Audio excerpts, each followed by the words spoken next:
Hey, Rachel, what are Dr. Nemesis's powers? You mean aside from being absolutely delightful? Well, Miles, his mutation is superior intellect, but he's basically a science hero. Tiny cameras for eyes, using ambiguous chemicals to extend his lifespan by decades, that sort of thing. Decades? Wait, how old is he? Let's see, 108. He was born in 1906. Wasn't Namor born in 1915, though? Oh yeah, the first mutant stuff is, as far as I can tell, basically Atlantean propaganda. Nemesis isn't actually technically the first mutant either, though. There were a handful of Victorian-era ones, and of course there's Apocalypse. So he's been around for most of the Marvel Universe. Oh, totally. He helped build the first Human Torch, the robot one, and then he was a Nazi for a while, but he got better. Oh, okay. Well, when did he join the X-Men? In 2009, Beast recruited him for X-Club, which was the science team that was trying to figure out how to keep mutants from going extinct after decimation. How'd that go?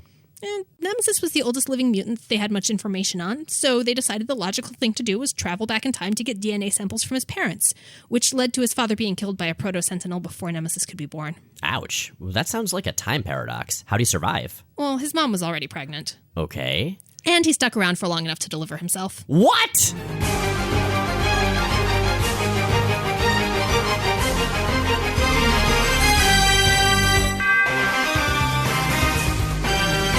I'm Rachel Edidin. I'm Miles Stokes. And we are here to explain the X-Men. Because it's about time someone did. Welcome to the 18th episode of Rachel and Miles Explain the X-Men, where we walk you through the ins, outs, and retcons of our very favorite superhero soap opera.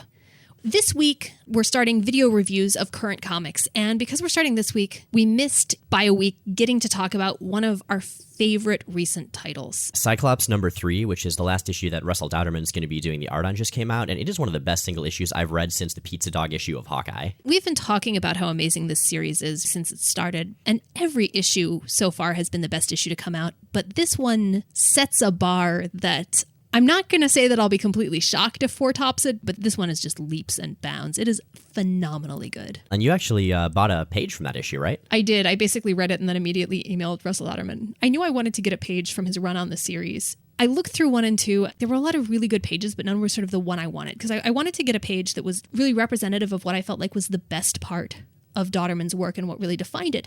There's a lot of cool stuff in 1 and 2. There's a lot of space battles. There's a lot of cool cosmic stuff. Where I think Dauterman really excels as an artist, and the main strength of his and Rucka's run, is the dynamism and intensity and just visual engagement he's able to get in quiet moments. Yeah, I would agree, and I would also listen to your opinion whether I agreed or not. I mean, you are the expert on these things. You're still wearing that Cyclops visor. Are you ever going to take that off? Do you shower with that thing? Maybe. So speaking of stories that take place in space, we actually just saw Guardians of the Galaxy last night. God damn, that is a fun freaking movie. It is ridiculous. How would you describe it, Rachel? I think fun is a good word for it. It is fully committed to being just sort of old school retro feel, high action, high intensity space opera. It's extremely funny. I've been describing it as Andy Dwyer Space Guy, which it basically is.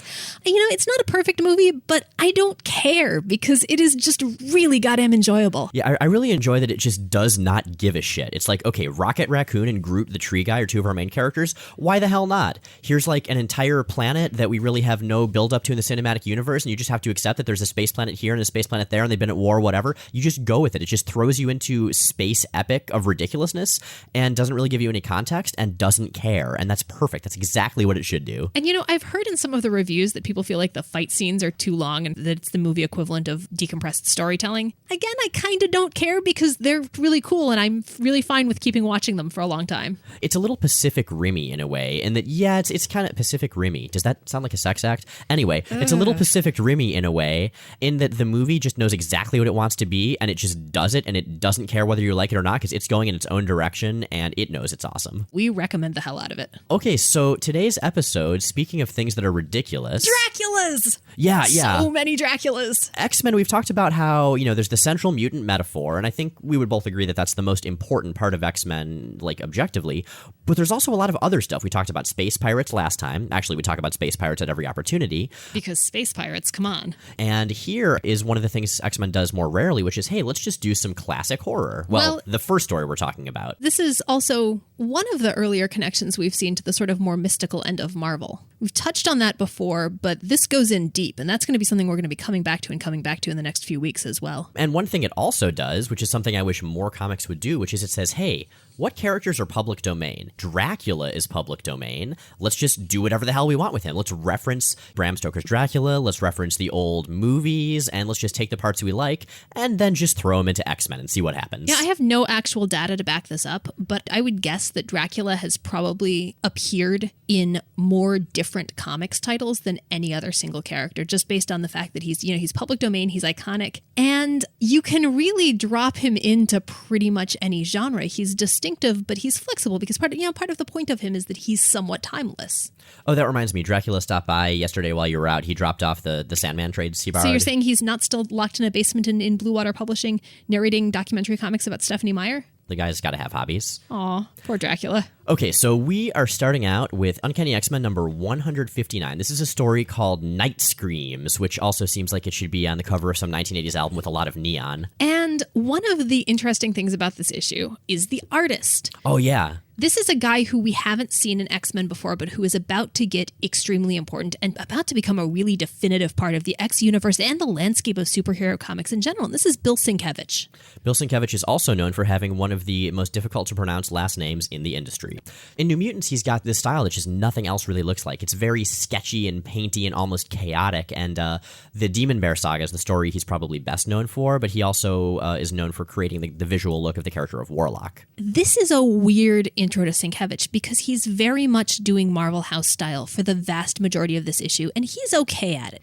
He's doing it at a professional level of quality. There's nothing particularly distinctive about it, but there's one panel where you start to see a hint of what his art is going to become, and it's amazing. Yeah, we'll get to this later, but Storm sort of wakes up in this dreamlike fugue, and all of a sudden, it's exactly the Sienkiewicz that we've come to know and love. God, if I had to choose a single favorite artist from superhero comics, I mean, Bill Sienkiewicz is one I just keep coming back to because his work is so atmospheric and so distinctive and so well-suited to the stories he's drawing in New Mutants. Like, it's one of those sort of perfect alchemy moments. Totally. So let's talk about where we are when this issue starts. We're in New York. Jean Grey used to be the roommate of Misty Knight, who you may remember as a fucking badass. She's got a robot arm, and she's sort of a private investigator, and she hangs out with Colleen Wing and Power Man and Iron Fist. And she definitely punches a shark in the face with that robot arm once. If you have a robot arm, you have a moral obligation to punch sharks. So the X-Men just show up at the apartment, and all of a sudden there's this lady there, and she's like, who the hell are you guys? And they're like, who the hell are you? And it turns out she is Harmony Young. Harmony Young is a model and socialite. She is Misty's post-Jean roommate, since Jean is dead at the time. She briefly dated Power Man, and she was an occasionally recurring character in Heroes for Hire.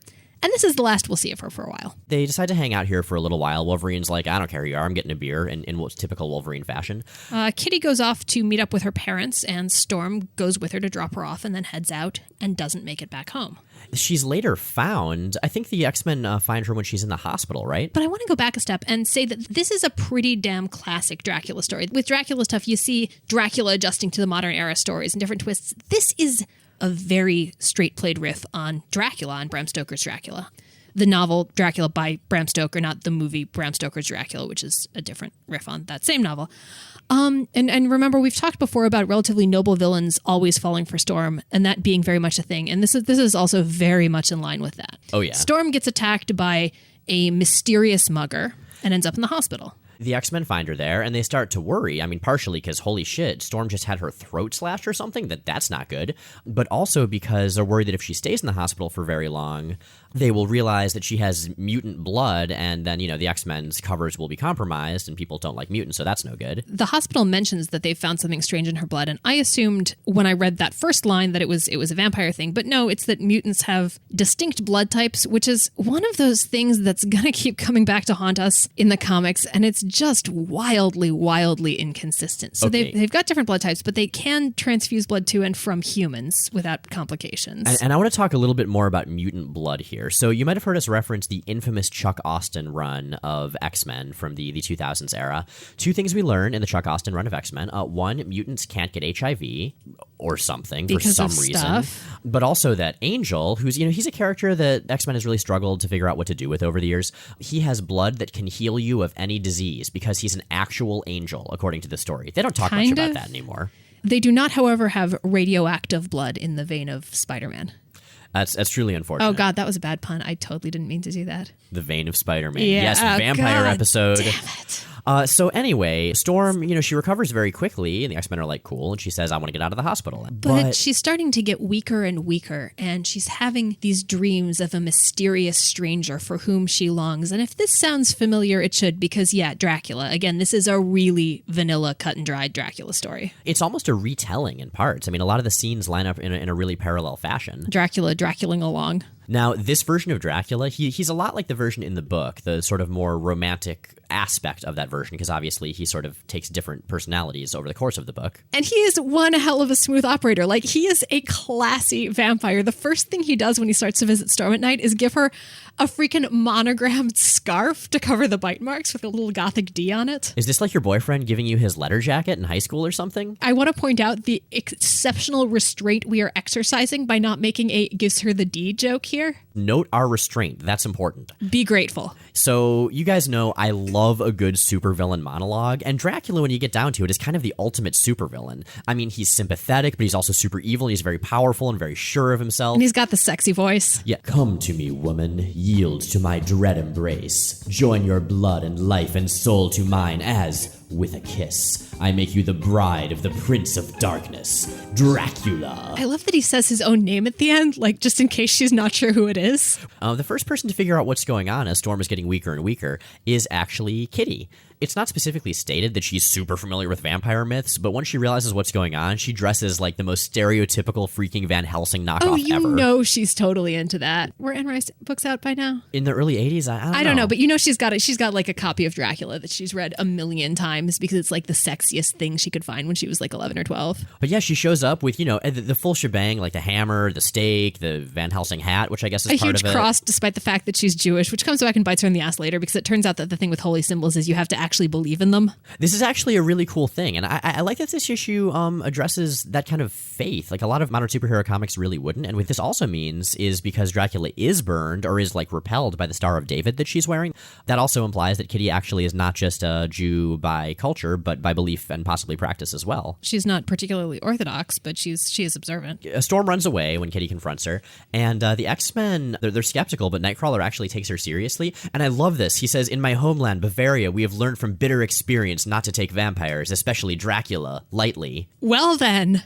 Oh yeah, if you're living in Bavaria, watch out for vampires. I want to point out too that this is the homeland that drove him out with pitchforks and torches. I would say that there is a lot that his homeland should maybe learn to take a little more lightly. Seriously, Bavaria Nightcrawler's a great dude. We're going to get hate mail for this. Are we? Or the angry Bavarians? I don't know. So they go to rescue Storm, and there's a big vampire fight with Dracula. That's basically the climax of the issue. It's a single issue story, which I'd love to see more of these days. But it's actually really cool, the way Kitty gets Storm back. Yeah, so Kitty goes and faces Storm and basically says, I believe you're still in there. You wouldn't kill me. Be true to yourself. And Dracula then basically frees her because she is so rad. She goes and confronts Dracula and is like, hell no. And Dracula's like, well, I could mind control you, but you're too cool for that. I got this.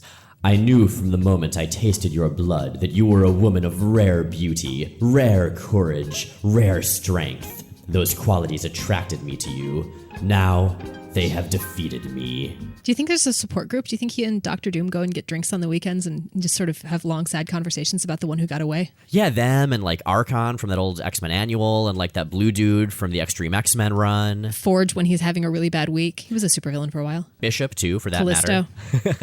matter. Storm has the willpower to get away in this, but in the Mutant X universe, this is Earth 1298, this story went down a little differently. Dracula fully transforms Storm into a vampire. She stays a good guy. She ends up keeping Kitty and Forge as semi-consensual food sources. The best part of this is that she keeps superheroing, but she does it under the name Bloodstorm, which is maybe the most 90s superhero name of all time. Wait. So your name is Storm and you become a vampire and all of a sudden you're Bloodstorm? You just tack on what you like to eat? You are what you eat. Okay, so like a vegetarian Storm, would she just be Carrot Storm? How would this work? I think she would definitely be Carrot Storm. I want to see that superhero costume. Carrot Storm. I want to see Jim Lee design it. So many pouches. Okay, so yeah, Dracula's actually been back since then. A little bit after this, we're not going to go into detail on this issue. An Uncanny X-Men Annual number 6 by the same creative team. We see Dracula come back, and the X-Men fight him again, and when Storm gets, vamped again, and they actually team up with Rachel Van Helsing from the old Tomb of Dracula comic. Oh, yeah, Tomb of Dracula. Yes, so Dracula's been around in the Marvel Universe for a while. This isn't his first appearance there. He mainly shows up in, again, Tomb of Dracula. Tomb of Dracula was awesome. So Tomb of Dracula is the source of a fellow who you are probably more familiar with through the movies, Blade. Yes, and it's also just a great comic in its own right. It's very classic horror. It's very 70s. It features Rachel Van Helsing, the daughter of Abraham Van Helsing from the book, and this dude named Frank Drake, and it's freaking great. I recommend it. I think it's been collected a number of times.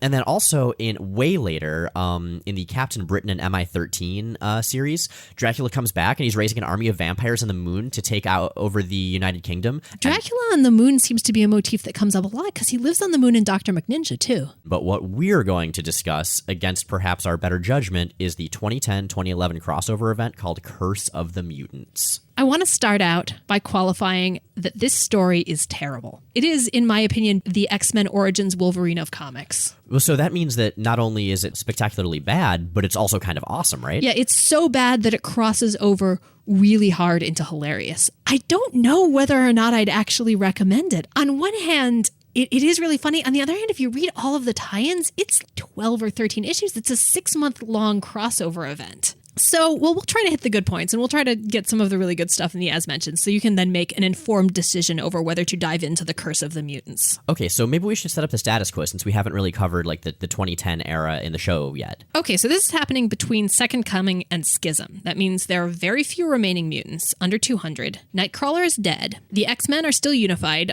Wolverine and Cyclops haven't had their big epic breakup.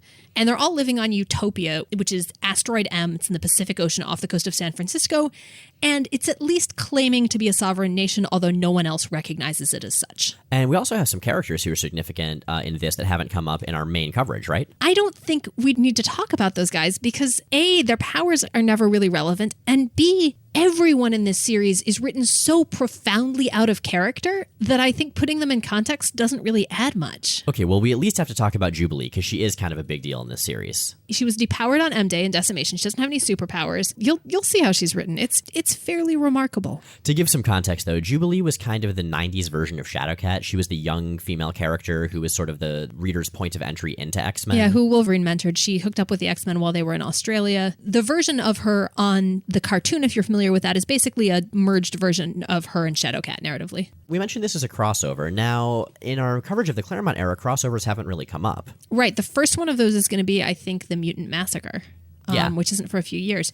So what does that mean in terms of the story and the issues? Okay, well, what it means in terms of sales is that Marvel makes a shit ton of money whenever they do one of these. What it basically means is you're going to have multiple books that would normally each have their own plot lines going in parallel, and the plot lines are going to cross over. So you have to basically, if you want the full story, read all of the issues from all of the titles. Right now, that's usually done by having a central mini-series, which is where the bulk of the story lies, that then ties into other ongoing series. This is a little different. The main ongoing series is actually X-Men number 1 through 6. They just started renumbering. It ties into 2 other ongoing series, Namor and Deadpool. We're not really going to talk about those because the stuff that goes on in them isn't really that X-Men relevant. It's sort of side stories. There are also a whole bunch of one-shots that tie into it. There's a Blade one-shot. There's a Storm and Gambit one-shot. There's a couple X-Men versus Vampires one-shots that are collections of short stories that are similar, I think, to the Buffy the Vampire Slayer tales. Now, I do want to clarify that the X-Men book that this takes place in, so this is one of the reasons X-Men is confusing as a franchise. They keep renaming books, and this one is just called X-Men, but it's happening at the same time as Uncanny X-Men, which does not tie in. As I think we had a new X-Men at the time. This is the version that basically paired the X-Men with stuff from the rest of the Marvel Universe. So in this case, vampires. And what's weird about this too is that there's actually a 5-issue gap between the last part of the main event and what's technically the last issue of the crossover. So this is X-Men 1 through 6 and 11. Sure, why not? I'm looking at my outline, and what I've written here is just, what the hell is even happening in all caps? which is a sentiment you'll hear a lot. So this is set up actually in another one-shot called The Death of Dracula. Short version, Dracula's son Xerus betrays and kills him at a big vampire enclave. If you've seen the movie The Warriors, it's basically the same beginning. Oh man, does that mean that there are vampires who are dressed as baseball players and vampires who are on roller skates? Oh yeah, totally. There are a bunch of different sects of vampires, and I assume that the baseball furies are one of them. Xerus' goal is for vampires to stop hiding in the shadows and basically jump up and take over the world.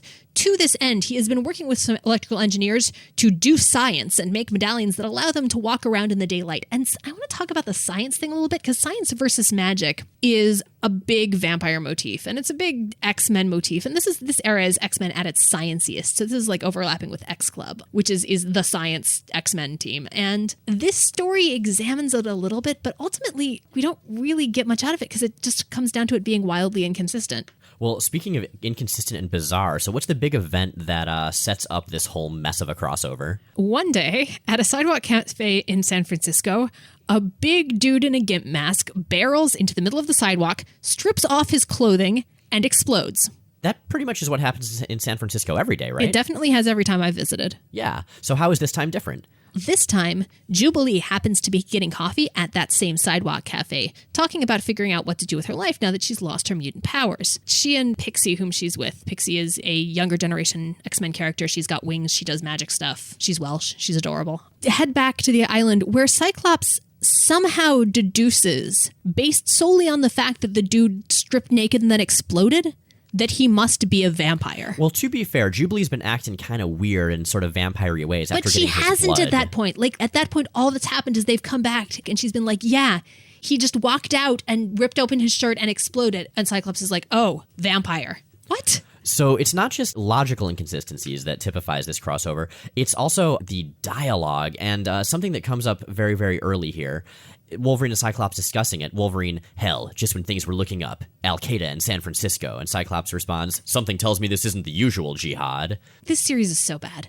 But one of the myriad ways in which the series is so bad is that it is the series of just wildly inappropriate and borderline racist political analogies. Like Blade shows up and just straight up Godwins the crossover. Yeah, he compares Dracula to Hitler. It's really Godwin's Law in action right there. For now, after Cyclops' good entirely random guess, Wolverine goes out to hunt some vampires.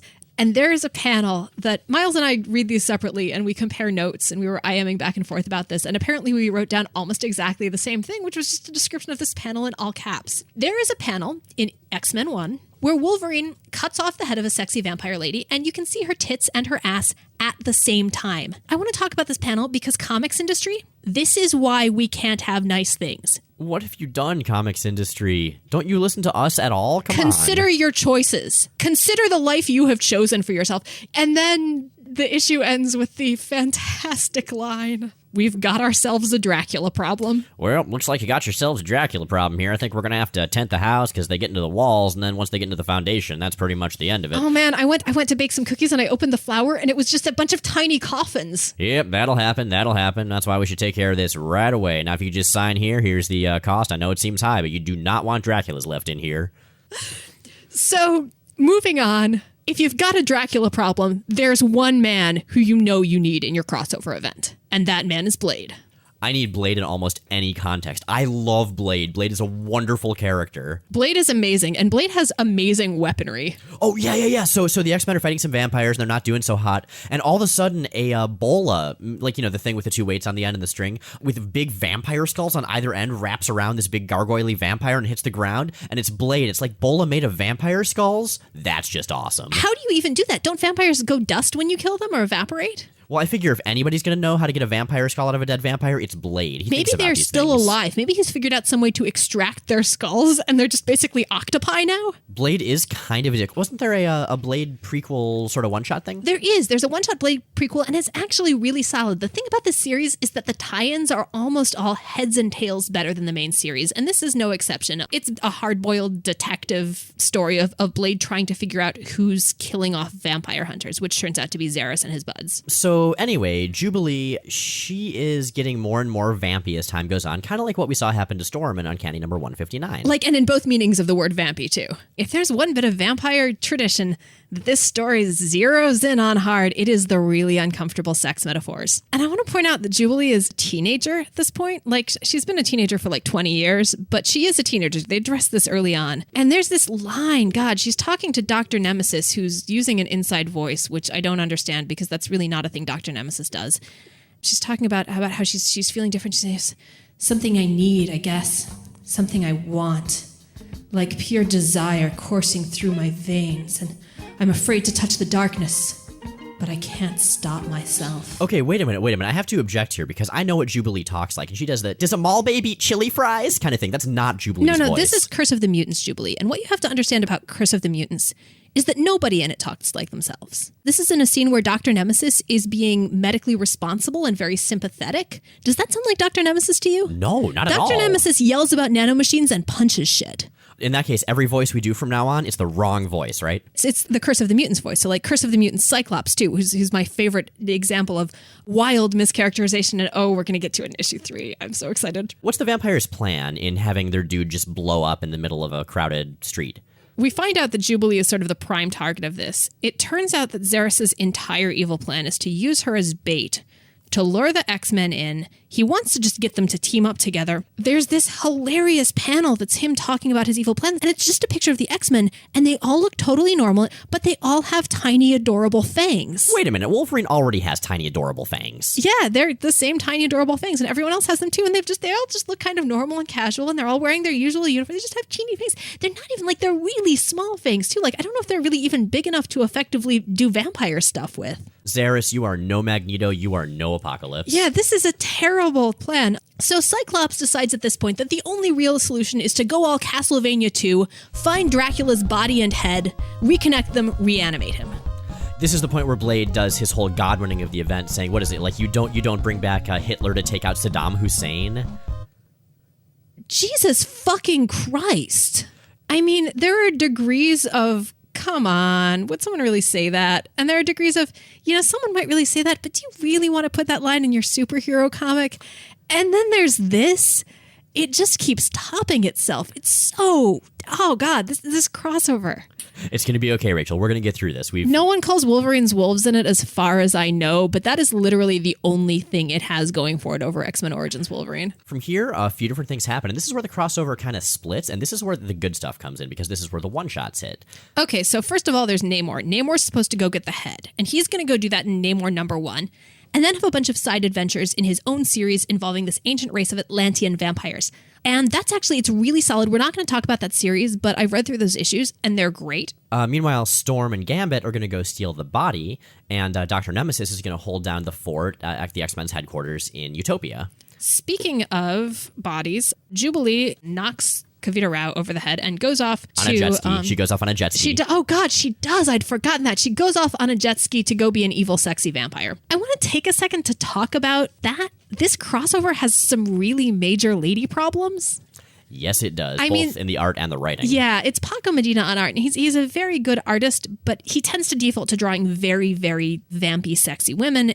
But the writing is what bugs me more, because literally there is no female character in this crossover who's not either a hypersexualized MacGuffin or dismissed. There's a point where Wolverine basically just blows Storm off as being naggy and useless, and it's like, really? This is X-Men, guys. Really? This is one of the comics with one of the better histories of gender diversity and female representation out there. Come on. Yeah, so we're getting into the depressing bad, not the funny bad, which means we need to move on to X-Men #3, in which the X-Men reanimate Dracula using a machine that, as far as I can tell, exists specifically for reanimating Dracula. It is a reanimating Dracula machine that they happen to have with them on Utopia because they're prepared for this kind of thing. Yeah, it's got a little robot arm that puts his head on, and it's got all these stakes lined up just in case. And what this reminded me of was, the old Batman 60s TV show? They had the movie of it, and in it, Batman has a bat rehydration machine that he uses to rehydrate the UN. It's that degree of ridiculously specific preparation, which I love.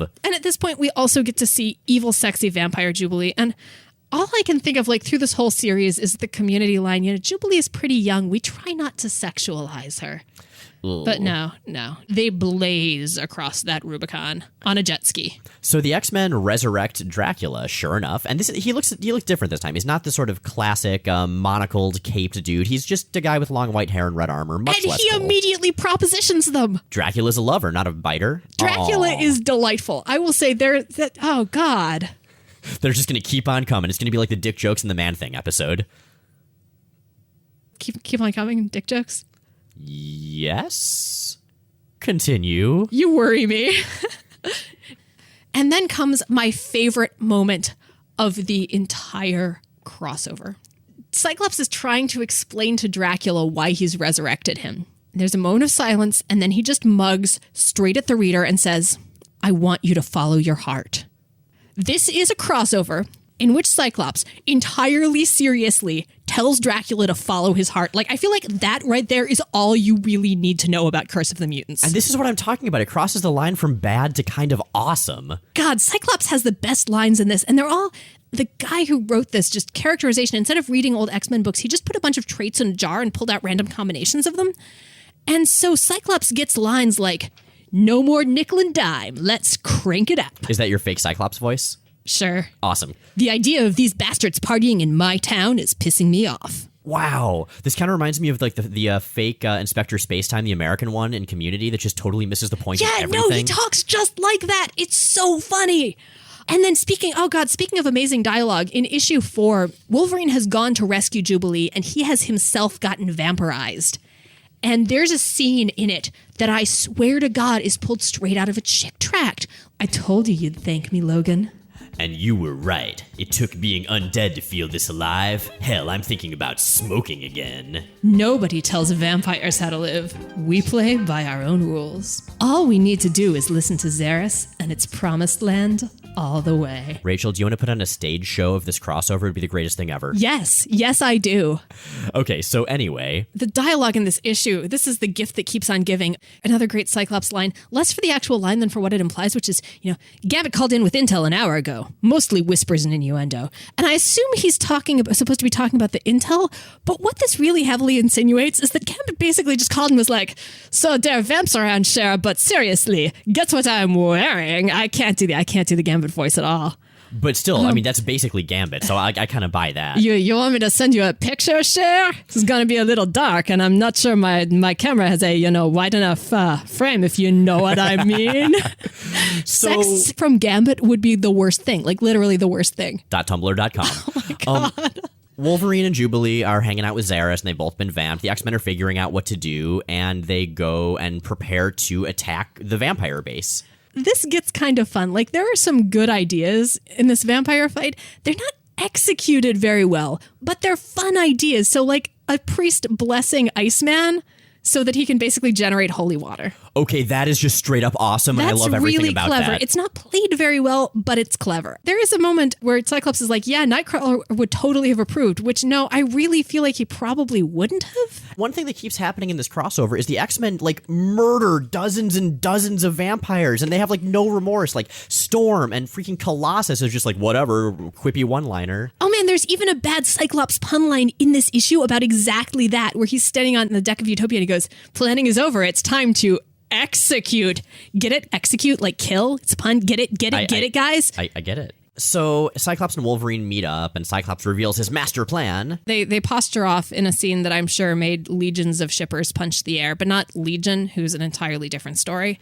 And it turns out that without telling him, injected Wolverine with nanomachines that turned off his healing factor, but they can let him get vampire-y, but they can turn it back on with a remote control, which they do, so he gets unvamped and decides that he's going to go off for revenge. And a scene that I'm pretty sure is supposed to deliberately echo the cutting through the Hellfire Club thing, but doesn't in any ways that are good or acceptable. Like, at this point, everyone just wants the crossover to be over. Even Dracula makes a comment on panel about how bored he is. So, yeah, Dracula actually shows up and confronts Xeris. Dracula is the fun part of this crossover. One of the many things that bugs me about this is the dialogue pacing is really strange. And it reminds me of dubbing, where they're trying to fit the text to the mouth movements.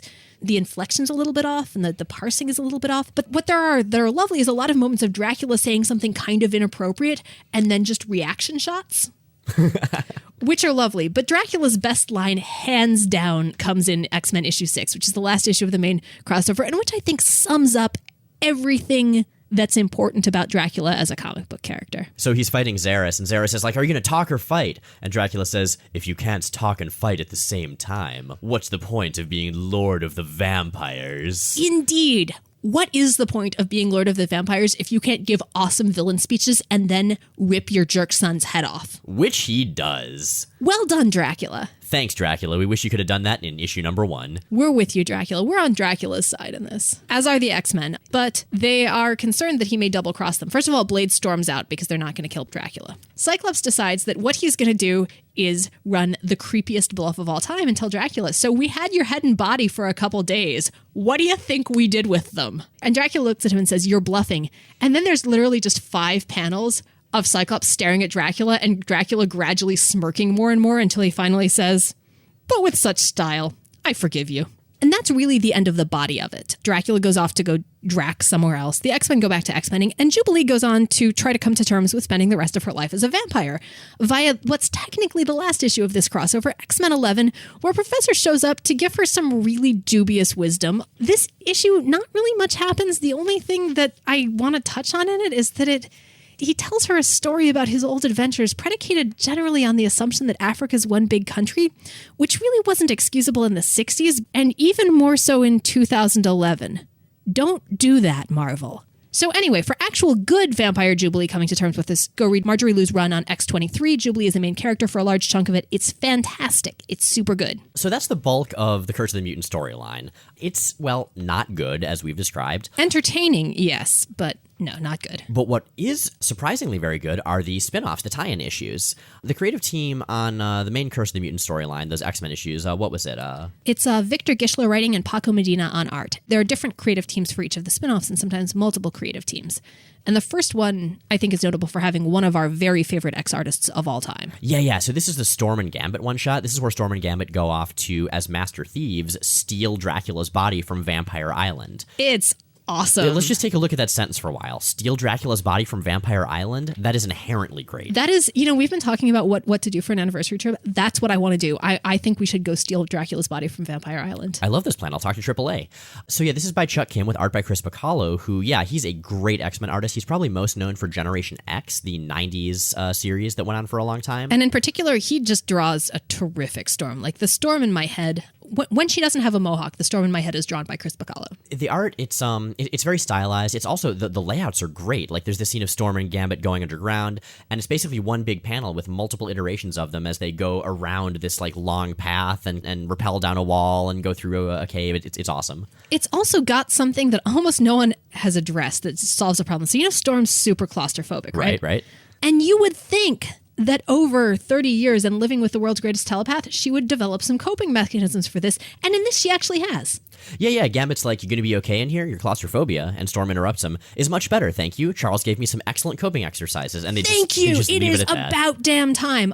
They also actually talk about the ethics of killing, which again is something that's really not touched on in the main series. Yeah, Storm has to basically take down this shield, this magical shield around Vampire Island, so the other X-Men can come in and help. There's this innocent victim who's tied into powering the shield, and she cannot figure out a way to take it down without killing him. Like it's one of those, if she doesn't take it down, then Gambit's going to get killed.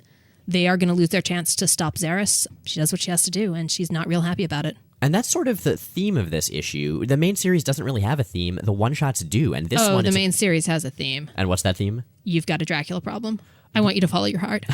But yeah, so then the rest of the X-Men show up, and Northstar rips off all the vampires' anti-sun medallions, allowing Dazzler to incinerate them with her light powers, as Northstar just says, "Go Team Jacob." Man, you know what I want? Marvel, if you're listening, are you there, Marvel? It's me, Rachel. I want a Dazzler and Northstar limited series.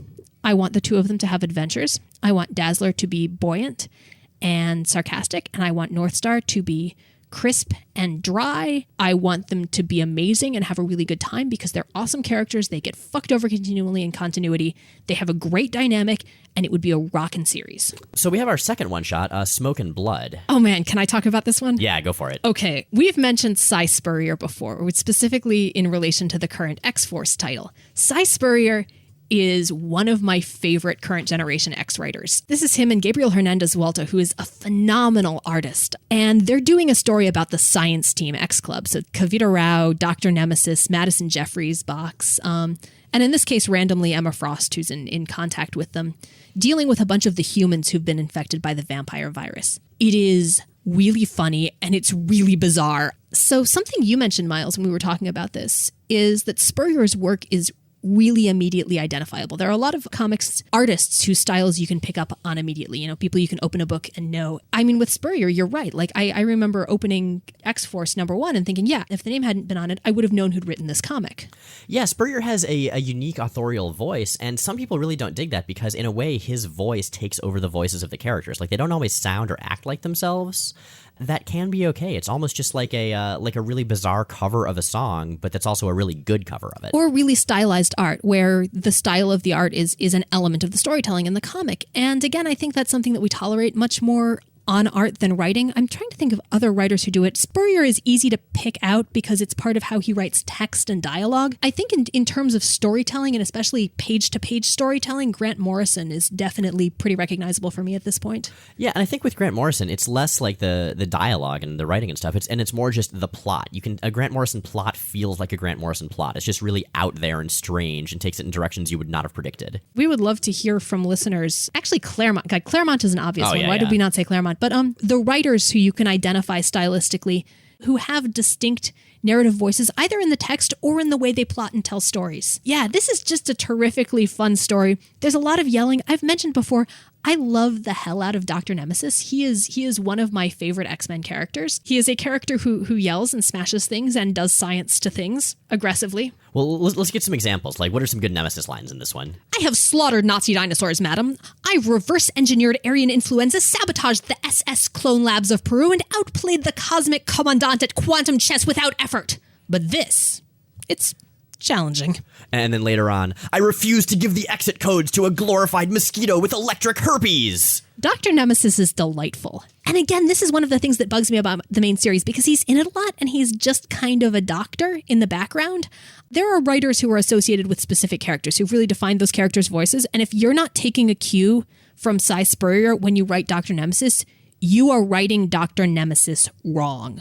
So, the plot of this story is not really all that relevant. It's sort of a science versus magic thing, Nemesis having to accept that, maybe magic is a real thing, but mainly it's worth it for the dialogue. It's beautiful. And also the art. Walta is, once you've seen his stuff, you'll know it every other time it comes up. It's very atypical for superhero comics. So we have one more spinoff, which is a 2-issue series called X-Men vs. Vampires, which is one of the most accurately named series I've ever seen. And it is pretty much what it says on the tin. It is X-Men, it's short stories about X-Men versus vampires. They're not all worth discussing, but there are a few that really stood out. There's one with Dazzler fighting disco vampires. So some of these stories feel really cramped in the space they have. This is one of them. It eventually turns out that these vampires she's fighting have been around since the 70s. They don't feed on humans. They've just been basically hanging out and keeping disco alive. I want them to be her friends. They can be in the Dazzler North Star series. Perfect. Then there's another one, which is just Gambit fighting a bunch of sexy vampire ladies that he meets at a bar and ends up killing them all with a motorcycle with buzzsaw arms on it. And I don't really feel like we need to know anything else about that. Like, if that concept doesn't appeal to you, don't bother reading the story because that's really what it is. It is an exquisitely self-realized piece of narrative. And then we have a story with Rockslide and Armor fighting basically Moby Dick as a big vampire whale. That again is Spurrier and Walta, and it's really fun. But the one I actually really like is an Angel story. He's chasing down this vampire who's been killing serial killers. And at this point in continuity, the Archangel persona, which is Apocalypse's horseman of death that's still inside We're going to get Angel. to this when we cover the first X Factor series. Archangel is still inside Warren, and he keeps sort of coming out. Like he's this sort of bloodlusty figure inside Warren's mind. And so there's this great parallel between a vampire, an inherently evil creature who's doing good things, tracking down serial killers. Well, it's arguable whether that's good to murder murderers. And then Angel, who's this inherently good character with this evil, dark persona that's very effective inside him. And I really dig it, because Angel is kind of a boring character a lot of the time. But once Angel is a super boring character a lot of the time. But once you work in Archangel, he becomes fascinating. And in my opinion, a better allegory for the whole man-beast dichotomy than Wolverine. Oh, I totally disagree. I think it's a different dichotomy he's exploring. I think Wolverine is all about man versus beast. Angel is all about man as helpful versus man as like corrupted force of evil. Archangel isn't animalistic. He's extremely strategic. He's extremely cold. He's extremely calculating. He's Angel with all of the compassion stripped out. Now that we have pretty much covered the Draculas, I think it's time to follow our hearts into some listener questions. Okay, what's our first question? Well, the Noir Guy on Tumblr asks, what's your favorite crossover storyline? Not the most important one, your favorite one. God, there are a lot of good ones. My favorite is probably Inferno, which is from the 1980s. It's where hell literally comes to Earth, and it was a crossover before you had to like read every single issue. Basically, New Mutants, X-Factor, and X-Men at the time. And Excalibur. And Excalibur, that's true. Each had their own storyline of how they were dealing with the Inferno, and a lot of really big, crazy stuff happens.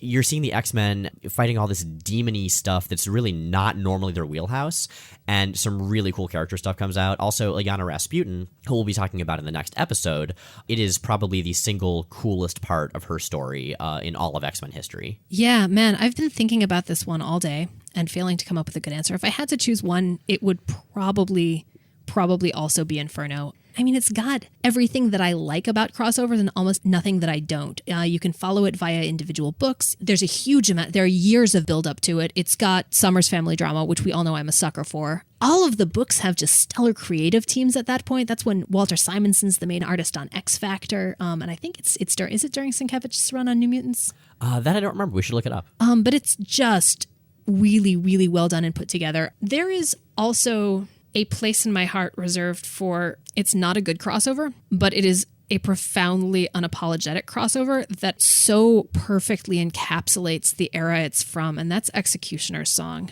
Oh, Executioner's Song is why we drink. Executioner's Song is everything that's wrong with the 90s in one convenient pat crossover. I respect that. I don't know if I like it. I don't think I like it, but I do respect how neatly it manages to hold all of that nonsensical awfulness in one convenient package. And I'll tell you, reading that as it was coming out as a kid in the 90s, there were blades and pouches everywhere. It was the coolest freaking thing. Was that one of the ones where there were like holographic trading cards embedded in the covers, or am I thinking of Fatal Attractions? Yeah, the Fatal Attractions. There were trading cards that came with the issues, as I recall, though. I also like the Phalanx Covenant, but I think that's just because I really like Warlock, and if there's a Warlock-centric story, I will like it more than non-Warlock-centric stories. Okay, so our other question. This is timely. This is from R. Pawson from our blog, rachelandmiles.com. Given Marvel's decision to make a Guardians of the Galaxy movie, do you think the chances of the Starjammers or Brood ever being on screen have improved infinitesimally? I just assumed those two groups of characters and story arcs would be untouchable for movies, but if Rocket Raccoon is on screen, all bets are off. Oh, alas, R. Pawson, I really, really wish that this meant that there was a better chance we'd get the Starjammers on screen, but we will not, and here's why not. The Starjammers are X-Men characters. They're fundamentally tied to it. They made their debut in an X-book, which means that the rights to the Starjammers currently sit with Fox.